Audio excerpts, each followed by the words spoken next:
Topic number 2, limiting factors. Limiting factors वो factors होते हैं जो आपकी ऑर्गेनाइजेशन में आपको फैसला लेने में रोक रहे होते हैं। जैसे कि हम अपनी आम जिंदगियों में भी फैसला करने में हमें मुश्किल इसलिए हो रही होती है कि एक तो 3 ऑप्शंस प्लस साथ में लिमिटेड रिसोर्सेज। अब जो मैंने आपको एग्जांपल दी कि ये कमरा है और इस कमरे के अलावा एक्सटेंशन करनी है, तो उसमें मेरे सामने जो चैलेंजेस आ सकते हैं या लिमिटिंग फैक्टर्स आ सकते हैं वो ये हो सकता है कि I don't have money, I don't have enough money. क्या गारंटी है अभी 5 स्टूडेंट्स आ रहे हैं और अगले बैच में भी 25 हो जाएं, 30 हो जाएं, तो फिर मेरा बिला वजह का फिक्स कॉस्ट मुझे हर महीने मेरा बढ़ जाएगा, 20,000 मुझे बेयर करनी पड़ेगी। ऐसा थोड़ी है कि एक महीने मैंने रेंट पे लिया, दूसरे महीने नहीं लिया, फिर तीसरे महीने, तो साल 2-2 साल का कॉन्ट्रैक्ट होता है।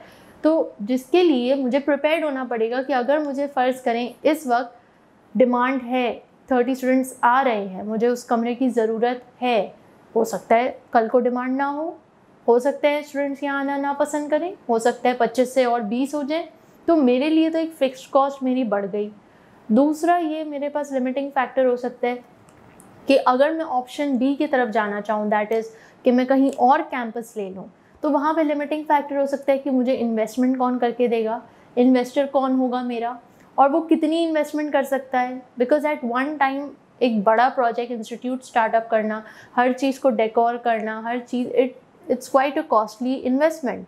तो क्या कोई इतनी अमाउंट मुझे दे सकता है, नहीं दे सकता तो कितनी दे सकता है, कितनी मुझे बैंक से लोन लेनी पड़ेगी, तो ये सारे लिमिटिंग फैक्टर्स हो सकते हैं। मोर ओवर कोविड आ गया, कोविड-19 ना SOPs फॉलो करने, ऑन साइट क्लासेस नहीं हो सकती हैं। अगर SOPs के साथ आप कर रहे हैं तो फिर आपको डिस्टेंस में बिठाना पड़ेगा। तो 25 स्टूडेंट्स का कमरा है, 25 भी नहीं बैठ पा रहे, सिर्फ 15 की सीटिंग अरेंजमेंट हो रही है या सिर्फ 10 की सीटिंग अरेंजमेंट हो रही है, तो that's also a limiting factor for us.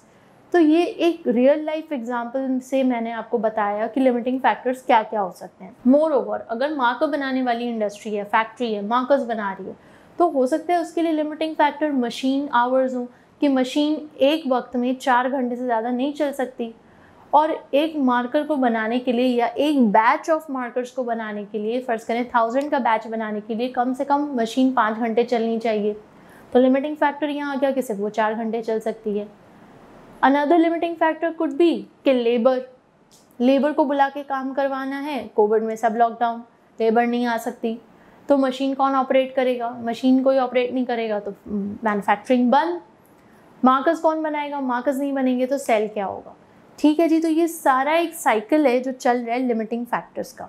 So factor which limits the organisation activities is known as limiting factor. Now limiting factor को सामने रखते हुए डिसीजन कैसे लिया जाए। मेरे पास 3 ऑप्शंस हैं, ये कमरा रखूं एज इट इज़, 5 स्टूडेंट्स आ रहे हैं उनको अलाफिस कर दूं, दूसरा कमरा किराए पर ले लूं, इंस्टीट्यूट ले लूं, या फिर ऑनलाइन चले जाएं। मेरे पास ये सारे ऑप्शंस हैं, मगर मैं डिसीजन सिर्फ प्रॉफिट देख कर नहीं ले सकती। That will not be wise enough कि हाँ मुझे ऑप्शन बी में ज़्यादा प्रॉफिट नज़र आ रहा है $100 का, तो मैं वहाँ चली जाऊँ, मुझे ऑप्शन ए में $80 का प्रॉफिट नज़र आ रहा है तो वो मुझे छोड़ देना चाहिए। No, I have to also bring in to consideration my limiting factors कि भैया मेरे लिमिटिंग फैक्टर्स आखिर क्या हैं, और लिमिटिंग फैक्टर को सामने नज़र रखते हुए मेरे लिए वाइज ऑप्शन क्या होगा, which option would be wise for me to take, to opt for. So let's see कि कंसिडरिंग लिमिटिंग फैक्टर हम किस तरह से डिसीजन मेकिंग करेंगे।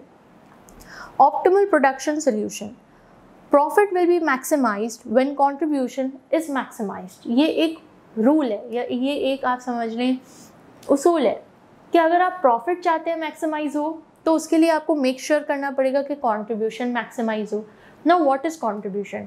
If you remember, contribution is sales minus variable cost. Yes, sales minus variable cost will give you contribution. Therefore ये आप जितना maximise करेंगे आपका प्रॉफिट भी उतना ही ज़्यादा मैक्सिमाइज होगा। The limiting factor decision therefore involves the determination of the contribution earned by each different product। यानी मुझे अगर लिमिटिंग फैक्टर को मद्देनज़र रखते हुए कोई फैसला लेना है, जिसे हम लिमिटिंग फैक्टर एनालिसिस भी कहते हैं, तो मुझे क्या करना होगा, मुझे इन्वॉल्व करना होगा कि हर प्रोडक्ट का, हर डिफरेंट प्रोडक्ट का जो मेरी कंपनी, मेरी ऑर्गेनाइजेशन बना रही है, उसका कंट्रीब्यूशन मैं निकालूं, पता लगाऊं। उसके बाद from each unit of the limiting factor, और फिर ये भी पता लगाऊं कि लिमिटिंग फैक्टर में से, उस प्रोडक्ट में से, लिमिटिंग फैक्टर होते हुए उस प्रोडक्ट में से मुझे कितना कंट्रीब्यूशन जनरेट होकर वो दे रहा है। ये कैसे होगा, किस तरह करेंगे, ये जब हम सम करेंगे तो और भी ज़्यादा क्लियर हो जाएगा। तो लिहाजा अभी अगर कुछ नहीं भी समझ आ रहा, होल्ड ऑन। सो लेट्स सी जो स्टेप्स हम फॉलो करेंगे सम सॉल्व करते हुए। Step 1, identify the limiting factor. सबसे पहले तो पता लगाओ लिमिटिंग फैक्टर है क्या। Number 2, calculate contribution per unit of output for each product. ये प्रोडक्ट यानी अगर मेरी फैक्ट्री में, मेरी कंपनी में 5 प्रोडक्ट्स बन रहे हैं, प्रोडक्ट 1 2 3 4 5, तो ये पाँचों के पाँचों मुझे कितना कंट्रीब्यूशन अर्न करके दे रहे हैं, मुझे ये पता लगाना है। स्टेप 3 में मुझे contribution per unit of limiting factor को सामने रखते हुए उसकी कंट्रीब्यूशन निकालनी है। स्टेप 4 में मुझे प्रोडक्ट्स को रैंक करना है कि प्रोडक्ट 1 बनाना चाहिए पहले, प्रोडक्ट 2 बनाना चाहिए पहले, प्रोडक्ट 3 4 या 5, और ये कैसे रैंक करेंगे, जिसकी मैक्सिमम कंट्रीब्यूशन हम देखेंगे। ठीक है, हमें जिसकी मैक्सिमम कंट्रीब्यूशन नज़र आएगी हम उसको नंबर 1 रैंक करेंगे। Step 5, make products in rank order until scarce resource is used up. यानी कि अब आप मैन्युफैक्चरर में फ़ैसला इस तरह से लें, अब आप फैसला ये करें कि मुझे ये वाला प्रोडक्ट सबसे पहले बनाना है, चाहे वो प्रोडक्ट 1 हो चाहे 2 हो, जिसकी कंट्रीब्यूशन सबसे ज़्यादा है। फिर मुझे वो प्रोडक्ट बनाना है जिसकी कंट्रीब्यूशन उससे कम है, फिर वो बनाना है जिसकी कंट्रीब्यूशन उससे भी ज़्यादा कम है, हत्ता कि मेरा जो स्केर्स रिसोर्स है, मेरा जो लिमिटिंग फैक्टर है, वो ख़त्म हो जाए। अब हम इसका सम देखेंगे और देखेंगे कि इसको हम प्रैक्टिकली किस तरह अप्लाई करेंगे। ओके, हमारे सामने एक सवाल है लिमिटिंग फैक्टर का, जिसमें कि हमें डायरेक्ट मटेरियल की इंफॉर्मेशन गिवन है $3 पर केजी के हिसाब से $12, डायरेक्ट लेबर $8 पर आवर के हिसाब से $72 टोटल, एंड प्रोडक्शन ओवरहेड $18। इन सब को ऐड किया, टोटल प्रोडक्शन कॉस्ट 1 और 2 आ रही है। सवाल हमें कह रहा है कि नेक्स्ट पीरियड की जो डिमांड है वो 20,000 यूनिट्स होगी, यानी हमें नेक्स्ट पीरियड में, नेक्स्ट मंथ में 20,000 यूनिट्स प्रोड्यूस करने पड़ेंगे। कहा जा रहा है इन्वेंट्री में कुछ भी नहीं बचा हुआ, पहले का रखा हुआ। 75,000 kg ऑफ मटेरियल हमने बाय किया है और 1,90,000 आवर्स ऑफ लेबर हमारे पास मौजूद है, यानी कि हमारे पास जो मटेरियल है वो 75,000 kgs है ऑल इन ऑल, और जो लेबर है वो 1,90,000 आवर्स हमारे लिए काम कर सकती है। That's it, all in all, next period के लिए। तो अब हमसे सवाल क्या पूछ रहे हैं, what will be limiting factor next period. Next period में हमारा लिमिटिंग फैक्टर आखिर क्या होगा, क्या वो मटेरियल होगा या वो लेबर होगा। यही दोनों हमारे पास रिसोर्सेज रखे हुए हैं और इन दोनों रिसोर्सेज में हमें पता लगाना है that which one will be our limiting factor for the next period. तो हमने क्या करना है, हमें नेक्स्ट पीरियड कितने यूनिट्स बनाने हैं, 20,000 यूनिट्स। तो हम फाइंड आउट कर सकते हैं आराम से कि 20,000 यूनिट्स बनाने के लिए कितना रॉ मटेरियल रिक्वायर्ड होगा और कितना लेबर रिक्वायर्ड होगा।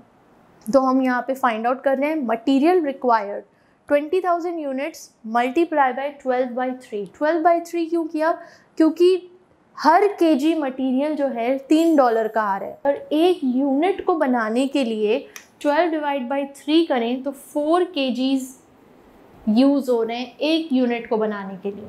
तो 4 kgs अगर 20,000 यूनिट्स को बनाने के लिए यूज़ करेंगे तो 80,000 kg of material is required, और हमारे पास कुल कितना मटेरियल है, 75,000। तो देयरफॉर नज़र आ रहा है कि हमें ज़रूरत 80,000 kg ऑफ मटेरियल की है और हमारे पास मौजूद सिर्फ और सिर्फ 75,000 kg ऑफ मटेरियल है। 5,000 कम है, that is our limiting factor. Labour hours देखते हैं। Labour required 20,000 units multiply by 72/8। 72/8 क्यों किया, क्योंकि डायरेक्ट लेबर पर घंटा $8 चार्ज कर रही है और टोटल चार्ज 72 आ रहा है। तो 72 डिवाइड बाई 8 करेंगे तो 12 आवर्स आ जाएंगे। 12 आवर्स एक यूनिट को बनाने के लिए दरकार है, ज़रूरत है। सो 12 hours multiply by 20,000 units will give you 180,000 hours. 1,80,000 hours में आपके 20,000 यूनिट्स बन सकते हैं। हमारे पास कितने लेबर आवर्स हैं? 190, विच इज़ 10,000 एक्स्ट्रा, यानी ये हमारा लिमिटिंग फैक्टर नहीं है। तो हमारा लिमिटिंग फैक्टर क्या है? Material. So this is your answer. Coming on to the third topic, make or buy in problems. अब हम ये चैप्टर कर ही क्यों रहे हैं? Short term decisions. इसका असल मोटिव यही है कि हम डिसीजंस ले सकें, सही डिसीजंस ले सकें, अपने रेलेवेंट कॉस्ट को मद्देनज़र रखते हुए, प्रॉफिट को मद्देनज़र रखते हुए, कंट्रीब्यूशन को मद्देनज़र रखते हुए, मोर ओवर लिमिटिंग फैक्टर को मद्देनज़र रखते हुए हम डिसीजन ले सकें कि क्या हमें वो पर्टिकुलर प्रोडक्ट, 5 प्रोडक्ट्स की ऑप्शंस हैं, 5 में से कौन सा बनाएं, कौन सा हम बनाएं, मैन्युफैक्चर करें इन हाउस, और कौन सा हम बाहर से ख़रीद लें या सब कॉन्ट्रैक्ट कर दें, या बाहर से हम वर्कर्स हायर कर लें और कुछ हम वर्कर्स अपने इन ऑर्गेनाइजेशन वाले वर्कर्स को इस्तेमाल करें, लेबर इस्तेमाल करें, राइट। तो अब ये तमाम डिसीशंस हम इन सारी चीज़ों को मद्देनज़र रखते हुए लेंगे, कंट्रीब्यूशन को, प्रॉफिट को, लिमिटिंग फैक्टर को, more over which would be more wise to go for, right. तो मेक और बाय इन के प्रॉब्लम्स को किस तरह देखा जाए? In a make or buy in problem with no limiting factors, इन्होंने कहा कि अज्यूम करो, मिसाल के तौर पे फ़र्ज़ करें कि कोई लिमिटिंग फैक्टर नहीं है, तब हम मेक करें, प्रोडक्ट को बनाएं या बाहर से ख़रीद लें। जैसे कि अगर हम कहें मोबाइल मैन्युफैक्चरिंग कंपनी है, मोबाइल्स मैन्युफैक्चर कर रही है। अब उसने फैसला करना है कि मोबाइल की जो चार्जर्स हैं क्या हमें वो भी मैन्युफैक्चर करने चाहिए, हेडफोन्स हैं, मोबाइल कवर्स हैं, क्या हमें वो भी मैन्युफैक्चर करने चाहिए, या हम उसे बाय कर लें, हम उसे सब कॉन्ट्रैक्ट कर लें, क्योंकि ये छोटी छोटी एक्सेसरीज़ हैं, हम इसको क्यों मैन्युफैक्चर करें, या क्या इसको मैन्युफैक्चर किया जाए तो इसमें भी प्रॉफिट अर्न होगा, फ़ायदा होगा, नहीं होगा। तो आइए देखते हैं। तो क्या कह रहे हैं कि make or buy in problem को सॉल्व करने के लिए पहले तो अज्यूम करो कि लिमिटिंग फैक्टर नहीं है। फिर क्या अज्यूम करो कि relevant cost for decision are the differential cost between 2 options. जो 2 ऑप्शंस हैं आपके पास कि अगर हम बनाते हैं तो कितना प्रॉफिट, अगर हम बाय कर लेते हैं तो कितना प्रॉफिट, तो वो डिफरेंशियल कॉस्ट को चेक करो। तो आपको पता चल जाएगा कि भाई मुझे ये वाला पर्टिकुलर प्रोडक्ट बनाना चाहिए इन हाउस या बाहर से ख़रीद लेना चाहिए। नाउ इसकी कैलकुलेशन के लिए भी ये 5 स्टेप्स हैं जो हमें फॉलो करने होंगे, और ये 5 स्टेप्स जब हम सम करेंगे प्रैक्टिकली तो ज़्यादा क्लियर हो जाएंगे आप लोगों को। Step 1, identify the limiting factor and the resource shortfall. Identify करो लिमिटिंग फैक्टर को। Step 2, calculate the differential variable cost of buying in per unit of component. Bye करने का वेरिएबल कॉस्ट निकालो पर यूनिट।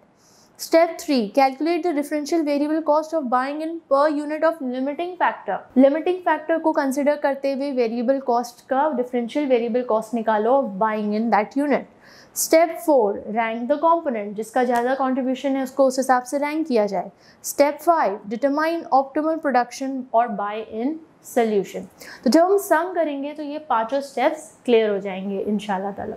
यहाँ पर हमारा ये chapter short term decisions and होता है।